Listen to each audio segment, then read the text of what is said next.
कहना चाहता है वो हम सब ग्रहण करने लग पाए। तो ये हम सभी स्वागत करते हैं पास्टर अंजन जी का, ताकि वो इस समय को अगुवाई करने वाले होंगे। सबको जय मसीह की।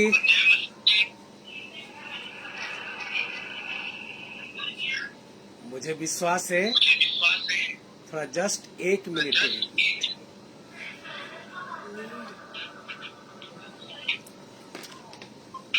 Just 1 minute.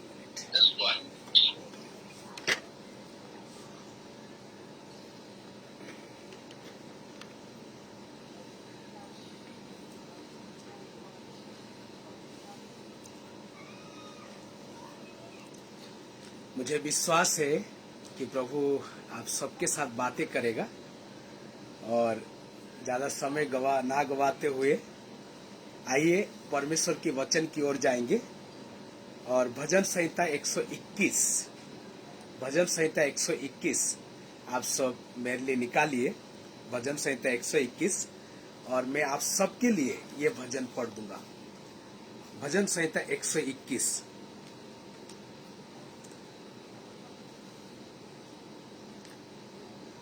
प्रभु के वचन इस प्रकार कहता है, मैं अपनी आंखें पर्वतों की ओर लगाऊंगा, मुझे सहायता कहां से मिलेगी?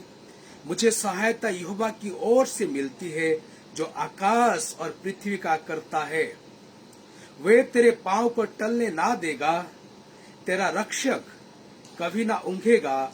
सुन, इस्राएल का रक्षक ना ऊँघेगा और ना सोएगा। यहोवा तेरा रक्षक है, यहोवा तेरी दाहिनी ओर तेरी आड़ है। ना तो दिन को धूप से और ना रात को चांदनी से तेरी कुछ हानि होगी। यहोवा सारे विपत्ति से तेरी रक्षा करेगा, वो तेरे प्राण की रक्षा करेगा। यहोवा तेरे आने जाने में तेरी रक्षा अब से लेके सदा तक करता रहेगा। प्रभु अपने वचन पर बहुत ऐसे आशीर्वाद दे। आइए प्रार्थना करेंगे, उसके बाद प्रभु के वचन की ओर जाएंगे। हे प्रभु, राजाओं की राजा, सच्चा जीवंत और महान परमेश्वर, धन्यवाद देते हैं प्रभु ये खूबसूरत समय के लिए जो हमारे जीवन में तू दिया है, तेरे वचन की ओर जाने के लिए, तेरे वचन में से सुनने के लिए, बातें करने के लिए तू हमारे साथ हो परमेश्वर। आज परमेश्वर तेरे वचन में से प्रभु जो कुछ भी देखेंगे, इंसान के ज्ञान से नहीं, तेरे ज्ञान में हो के तेरे वचन में से देखेंगे, इसलिए तू आशीष दे। इस प्रार्थना यीशु मसीह के नाम से मांगता हूं, आमीन आमीन। मैं परमेश्वर को धन्यवाद देता हूं ये खूबसूरत समय के लिए और ये सुंदर अवसर के लिए जो मेरे जीवन में और आपके जीवन में परमेश्वर ने दिया है। और धन्यवाद देता हूं इस प्रार्थना की जो मुहिम है, मध्यस्थी प्रार्थना की, सारे आयोजक के लिए जो आज तक करते आ रहे हैं। प्रभु सबको बहुत ऐसा आशीर्वाद दे। और पास्टर प्रेम प्रकाश जो मुझे बोलने के लिए बोला है, मैं प्रभु को भी धन्यवाद देता हूं उनके लिए, और उनको भी धन्यवाद देता हूं। आइए प्रभु के वचन की ओर जाएंगे, और मुझे विश्वास है प्रभु जरूर आपके मेरे साथ आज बातें करेगा, आपके मेरे साथ आज जरूर बातें करेगा।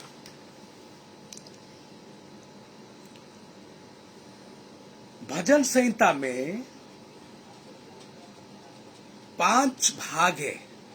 भजन संहिता में 5 भाग है, और इन 5 भागों को छोड़ के उनमें और एक अलग भाग है। भजन संहिता 120 से लेके 134 तक आप जब देखोगे, हर भजन में एक एक शीर्षक है। वो मुख्य शीर्षक के नीचे एक छोटा सा शीर्षक है जिसमें ये लिखा हुआ है, यात्रा का गीत। भजन संहिता 120 से लेके 134 तक यात्रा का गीत लिखा हुआ है। ये अलग भाग है, अलग खंड है, जो वास्तव में आपको मुझे जानना जरूरी है। और ये कौन सा यात्रा का गीत है, कौन सा यात्रा के बारे में भजन का जो लेखक है, जो कवि है, वो बताना चाहता है। आपको मुझे मालूम है, इज़राइल के सारे पुरुष साल में 3 बार इज़राइल के सारे पुरुष यरूशलेम मंदिर को जाना अनिवार्य है। 3 पर्व में सारे पुरुष इस्राएल के, वो जहां भी हो, देश की कोने कोने से उस मंदिर की ओर जाएंगे। ये व्यवस्था कहता है, ये व्यवस्था कहता है, सारे पुरुष जाएंगे। कौन सा पर्व है? अख़मीरी रोटी का पर्व और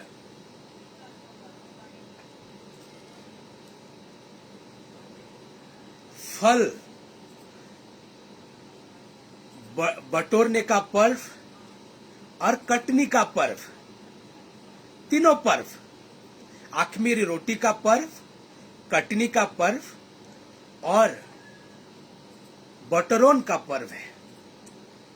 और इन पर्व में सारे पुरुष को यरूशलेम मंदिर जाना अनिवार्य है। और यरूशलेम मंदिर मोरिया पर्वत में है। और वो मोरिया पर्वत है जहां अब्राहम अपने बेटा इसहाक को प्रभु के उद्देश्य में बलि चढ़ाने के लिए लेके जा रहा था। जहां था और मोरिया पर्वत 3 दिन का रास्ता था। और वो पर्वत है जहां यरूशलेम मंदिर बनाया गया है। और वो पर्वत है जहां यीशु मसीह क्रूस पर बलिदान हो गया था। ये मंदिर माला कहते इसको, ज्यादा क्या बोलते, पर्वत माला, क्योंकि ज्यादा पर्वत है मोरिया पर्वत में, ज्यादा पर्वत है।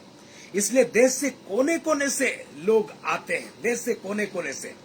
आप भजन संहिता 125 का 2 जब पढ़ते हैं, आपको मालूम चलता है जिस प्रकार जेरूशलेम की चारों ओर पर्वत है, पहाड़ है, उस प्रकार परमेश्वर अपने लोगों की चारों ओर है।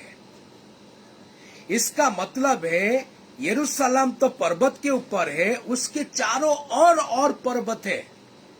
शायद राजा दाऊद अपने सिंहासन पर बैठा हुआ है या अपने घर पर बैठा हुआ है और चारों पर्वतों को देख रहा है, चारों तरफ जो भी पर्वत है, और ये कह रहा है, मैं पर्वतों की ओर अपने आंखें लगाऊंगा, मुझे सहायता कहां से मिलेगी? मुझे सहायता यहोवा की ओर से आती है, जो आकाश और पृथ्वी का करता है।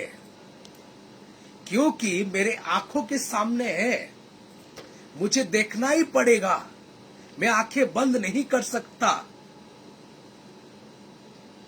चारों तरफ मैं जरूर देखूंगा बड़े बड़े पहाड़ों को, पर्वतों को। ये सच्चाई है। लेकिन जो मदद है, जो सहायता है, वो कहां से आएगा?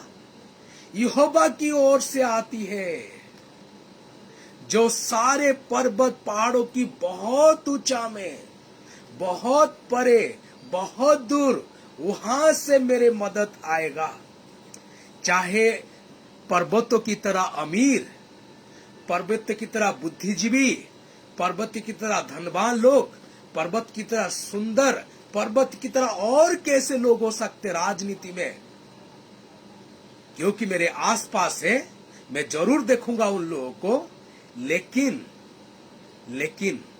मेरे जो सहायता है वो यहोवा की ओर से आती है, यहोवा की ओर से आती है। आज मेरे जो शीर्षक है, मेरे सहायता यहोवा की ओर से आती है। मेरे शीर्षक यही है, मेरी सहायता यहोवा की ओर से आती है। यहोवा का मतलब क्या है? हम यहोवा यहोवा बहुत बार करते रहते, बहुत बार गाना गाते हैं, लेकिन यहोवा शब्द, उसका मतलब क्या है? यहोवा शब्द का मतलब ये है, उसका 3 मतलब है। एक मतलब जो स्थिति में, अवस्थिति में, जो था, जो है, जो हमेशा के लिए रहेगा।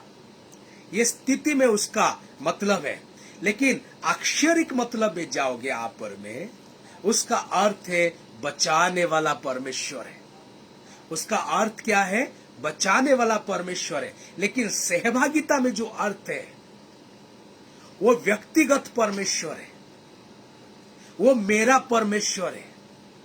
मेरे साथ बैठता है, उठता है, खाता है, पीता है और मेरी सुधि लेता है।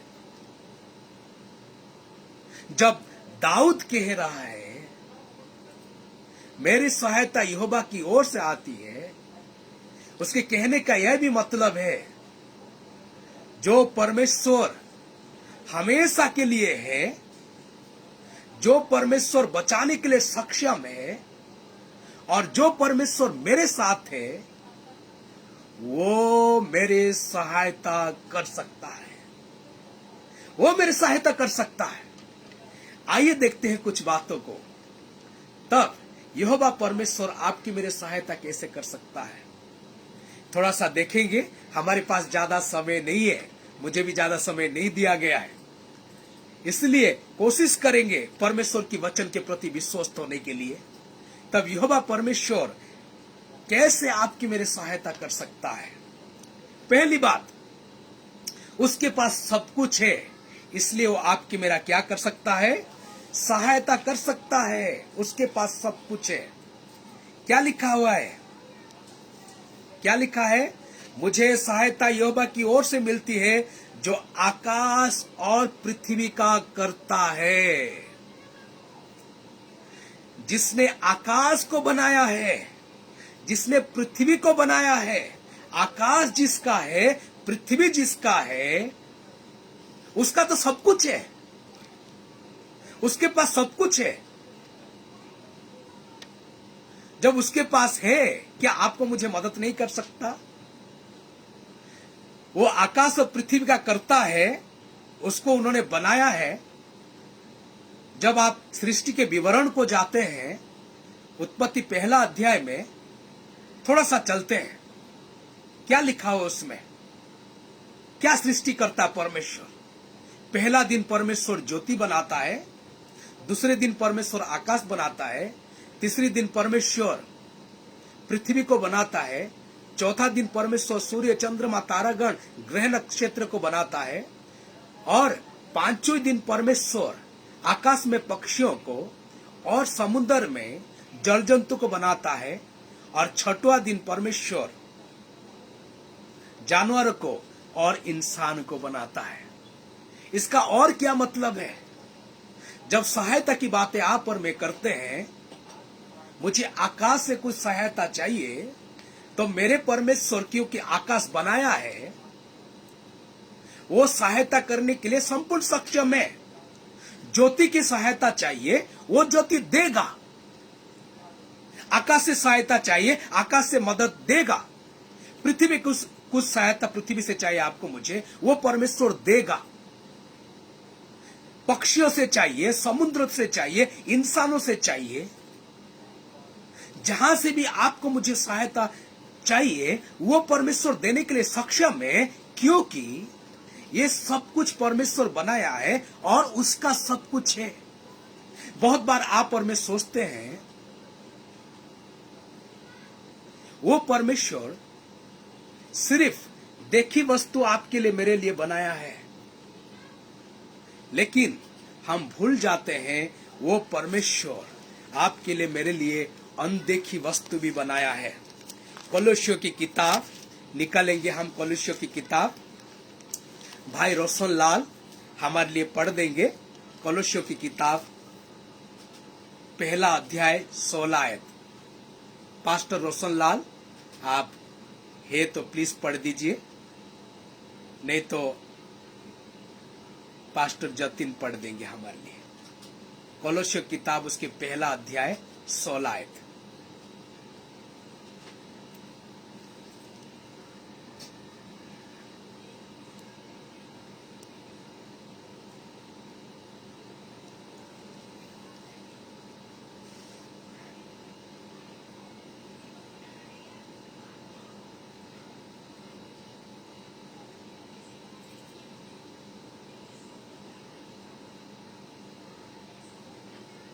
हाँ, प्रभु को धन्यवाद हो, प्रभु को धन्यवाद हो। क्या क्या बनाया हो, चाहे स्वर्ग का हो या पृथ्वी का हो, चाहे अधिकार हो, सिंहासन हो, देखी हो, अनदेखी हो, प्रभु सब कुछ बनाया है, सब कुछ बनाया है। देखी भी बनाया जो कुछ आप और मैं देखते हैं, अनदेखी भी बनाया जो कुछ आप और मैं देख नहीं पाते हैं। आपके मेरे ज्ञान आप और मैं देख नहीं पाते, आपके मेरे आत्मा आप और मैं देख नहीं पाते, आपके मेरे विश्वास आप और मैं देख नहीं पाते, आत्मा का नौ फल आप और मैं नहीं देख पाते, कि आत्मिक वरदान को आप और मैं नहीं देख पाते। इसलिए ज्ञान की जब आवश्यकता है, जब प्रभु को मांगेंगे, क्योंकि अनदेखी वस्तु भी सब कुछ बनाया है, वो देने के लिए सक्षम है, क्योंकि वो अनदेखी वस्तु भी बनाया है। विश्वास की कमी है, मांगेंगे सहायता करेगा, क्योंकि वो अनदेखी वस्तु भी, इस विश्वास को भी बनाया परमेश्वर ने। परमेश्वर वरदानों को, आत्मिक वरदानों को, परमेश्वर आत्मिक फलों को, जो भी नहीं दिखता सब कुछ बनाया है, क्योंकि ये सब देने के लिए परमेश्वर सक्षम है। आत्मा में मैं कमजोर महसूस कर रहा हूं, तो वो परमेश्वर मेरे आत्मा को सबल करने के लिए संपूर्ण सक्षम है, क्योंकि वो इसको बनाया है। आपकी मेरे परमेश्वर, जिसको आप और मैं पूजा करते हैं, आराधना करते हैं, उनके पीछे चले हैं, आपको मुझे सहायता करने के लिए संपूर्ण सक्षम परमेश्वर है। ये बातें आपको मुझे जानना चाहिए, क्योंकि आकाश उसका है, पृथ्वी उसका है, देखी उसका है, अनदेखी उसका है, स्वर्ग में है, पृथ्वी में है, कि सिंहासन है, कि अधिकार है, सब कुछ उसका है। अधिकार चाहिए, प्रभु को मांगिए, और प्रभु देने के लिए आपको मुझे संपूर्ण संपूर्ण संपूर्ण सक्षम है। जिसके पास नहीं होता वो क्या देगा? आप रास्ते में जाइए, कोई भिखारी आपको पैसा मांगेगा, आप 1 रुपया देंगे तो आपके ऊपर फेंक देगा। लेकिन आपके पास पैसा है, ज्यादा पैसा है, तो क्या कर सकते हो? आप उसको 100 रुपया दे सकते हो, वो भी खुश, आप भी खुश। प्रभु के पास सब कुछ है, सोना भी उसका है, चांदी भी उसका है, वो प्रभु के पास सब कुछ है। आपको मुझे देने के लिए वो सक्षम है, और सहायता करने के लिए संपूर्ण सक्षम है। पहली बात मैंने क्या बोला, उसके पास सब कुछ है, इसलिए वो दे सकता है। दूसरी बात है, वो 24 घंटा जगा रहता है, इसलिए आपको मुझे वो सहायता करने के लिए क्या है? सक्षम है। क्या लिखा है? वो तेरे पांव को टलने ना देगा, तेरा रक्षक कभी ना ऊगेगा। सुन, इस्राएल का रक्षक ना ऊगेगा और ना सोएगा। 24 घंटा जागा हुआ है, 24 घंटे जागा हुआ है। आप सोचिए, देश का रक्षक सीमा में जो जागे हुए हैं, खड़े हुए हैं, वो सोने लग जाए तो, वो ऊँगने लग जाए तो क्या देश सुरक्षित रह सकता है? क्या आपके मेरे घर में जो सुरक्षा करते हैं, आपके मेरे समाज में सुरक्षा की जिम्मेदारी जिनके हाथ में है, वो सोने लग जाए तो, वो ऊँगने लग जाए तो क्या आपके मेरे समाज, क्या आपके मेरे घर सुरक्षित हो पाएगा? नहीं हो पाएगा, नहीं हो पाएगा। और ये जो परमेश्वर का आप और मैं पूजा करते, वो 24 घंटा जागा हुआ है, और इसलिए वो सहायता करने के लिए सक्षम है, सहायता करने के लिए सक्षम है। इज़राइल का परमेश्वर ना ऊँगेगा और न सोएगा। जब से इज़राइल का नाम आया, उत्पत्ति 32 अध्याय में से जब से इज़राइल में नाम आया, याकूब को नाम दिया गया, उस समय से लेके आज तक, 1-1.5 महीना पहले हमाद के आक्रमण से प्रभु के अकेला उन्हें सुरक्षा दिया, सहायता किया। आज तक जब इज़राइल एक देश होके मिस्र से जा रहा है कानान की ओर, 40 साल जंगल में, मरुस्थान में, प्रभु उनके साथ रहा। दिन में बादल बन के उनके साथ रहा, रात में उनके साथ आग बन के, खंबा बन के, बादल के खंबा और आग के खंबा बनके उनके साथ रहा, सदा जागृत रहा, पल के बंद नहीं कर रहा था। वो चाहता तो आग भेज देता, नहीं भेज सकता था, पक्का भेज देता आग। वो चाहता तो बादल भेज देता, लेकिन वो भेजा नहीं।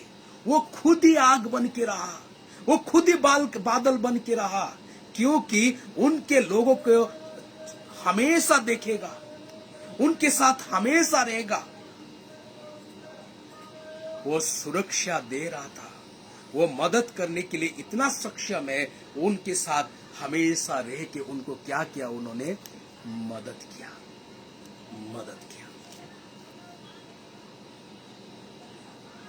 मेरे प्रियो, समय ऐसे भी था जब परमेश्वर विश्राम किया, प्रभु ने विश्राम किया, 7वां दिन को विश्राम किया। और करने का एक कारण है, उस समय पाप नहीं था, उस समय उनके लोगों के लिए खतरा नहीं था, उस समय शत्रु नहीं था। लेकिन जब पाप आया, शत्रु भी उग्र रूप धारण किया, शत्रु भी अपने काम करने लगा। और इसलिए उस समय से लेके आज तक वो परमेश्वर ना ऊँगता है ना सोता है, क्योंकि उनके लोग शत्रु से घिरे हुए हैं, शत्रु से घिरे हैं। इस्राएल देश जब निकलते हैं, हर शत्रु से प्रभु बचाता है, हर शत्रुओं से। जब देश होके रहते उस समय भी हर शत्रु से बचाता है, क्योंकि 24 घंटा वो जागा रहता है अपने लोगों के लिए, उनको सुरक्षित रखने के लिए। आज के समय में कभी कभी ये लगता है, क्या मेरे परमेश्वर सो रहा है? मैं जो तकलीफ में जा रहा हूं, जो मेरे लोग कोरोना से मर रहे हैं, क्या मेरे परमेश्वर जागा हुआ है ना सो रहा है? जब मेरे घर में खाना नहीं है, क्या मेरे परमेश्वर देख रहा है?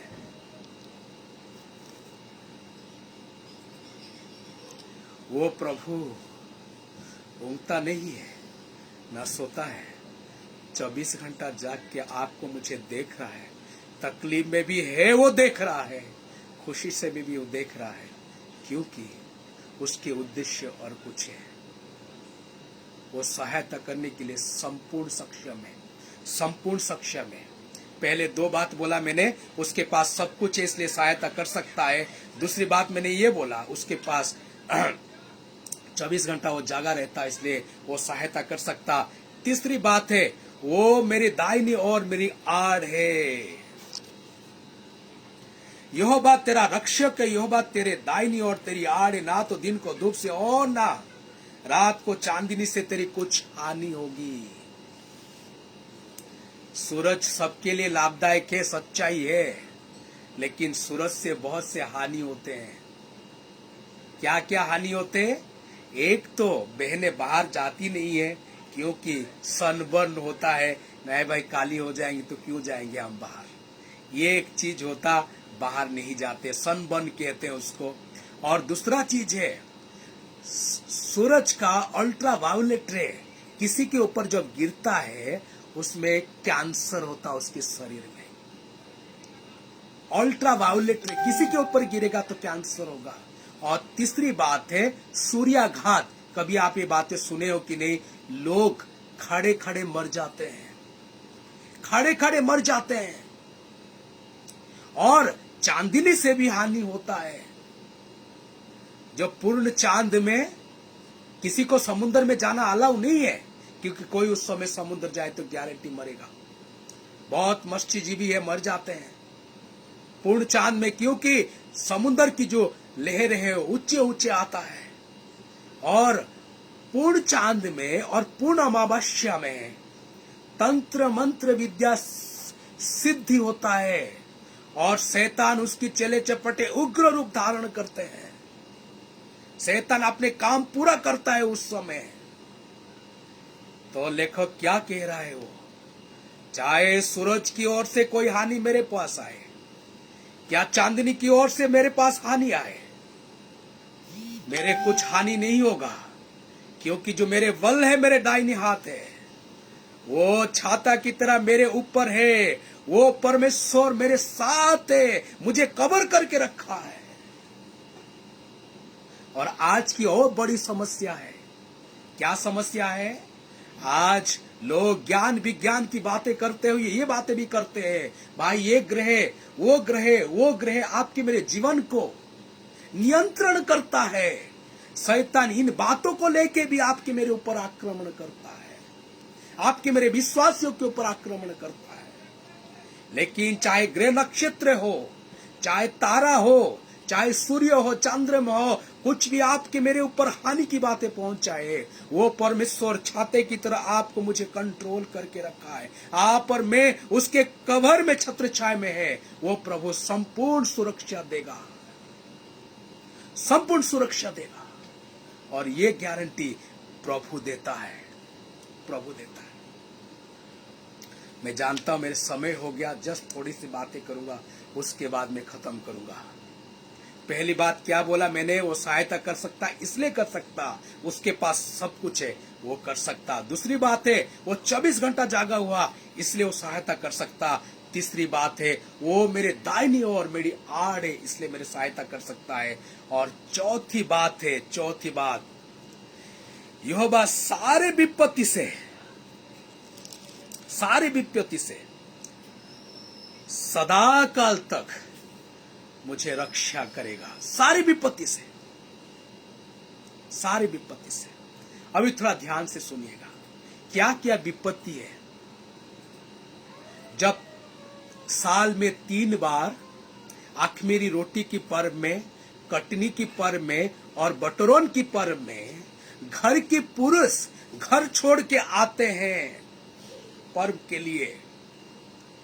कितने किलोमीटर, 3, 4, 5 दिन पैदल चल चल के आते हैं और आके पर्व मनाएंगे और वहां से फिर घर लौटेंगे। पैदल चलने की खतरा, हानि, और जीव जंतु की हानि, हिंसक जंतु जो होते हैं, और इंसान भी शत्रु होता है।